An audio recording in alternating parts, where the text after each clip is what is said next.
بسم الله الرحمن الرحيم الحمد لله رب العالمين الرحمن الرحيم مالك يوم الدين إياك نعبد وإياك نستعين اهدنا الصراط المستقيم صراط الذين أنعمت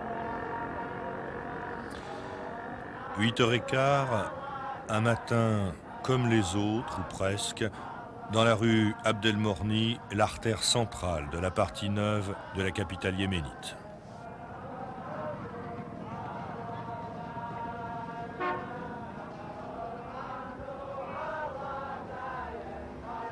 Le cortège funèbre s'est arrêté à la mosquée.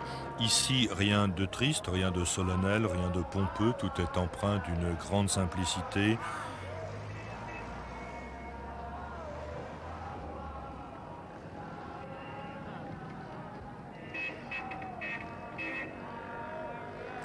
Mourir un vendredi et être enterré à l'issue de la prière du même jour sera l'assurance pour le défunt d'entrer rapidement au paradis.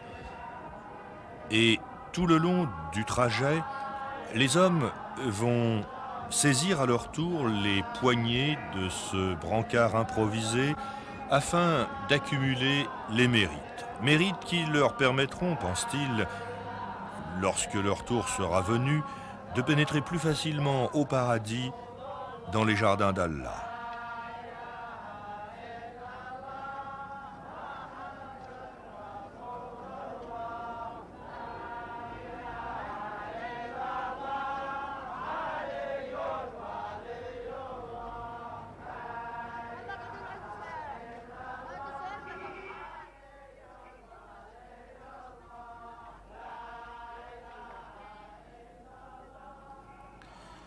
Mais la plupart du temps, et pour ainsi dire toujours, à la ville comme à la campagne, les funérailles sont menées par les enfants des écoles.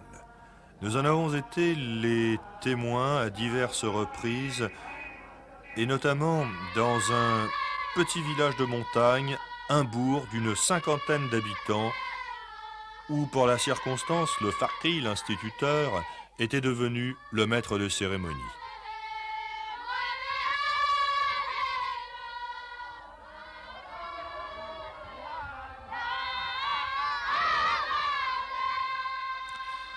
À l'aube, une femme est morte.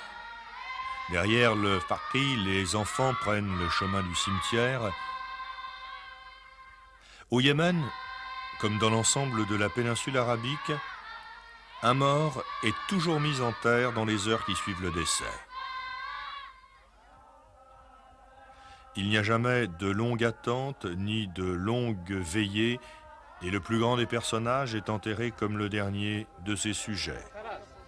Double symbole de cette égalité absolue devant l'éternité et de cette jeunesse, expression de la vie d'un peuple, de son futur, qui guide ceux qu'elle remplace vers leur sépulture.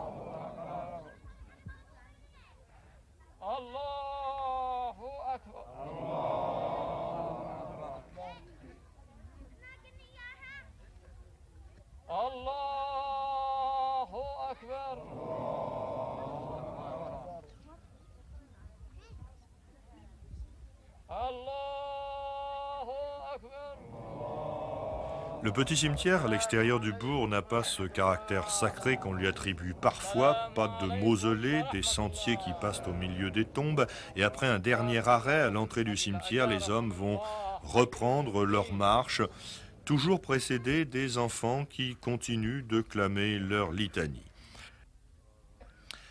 Vous avez certainement remarqué dans ce cortège l'absence de femmes. En effet, elles ne participent jamais directement à ces cérémonies.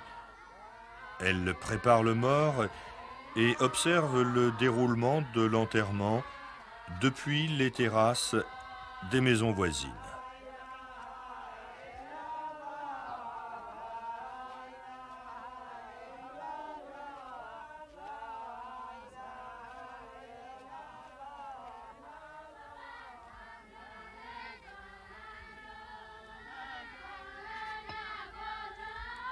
Pendant la mise en terre, les hommes conservent une toile tendue au-dessus de la tombe afin d'éviter une éventuelle souillure, comme celle qui pourrait être causée par un oiseau de passage par exemple. Une telle souillure les obligerait en effet à reprendre l'ensemble de la cérémonie depuis la préparation du corps jusqu'à l'ensevelissement lui-même.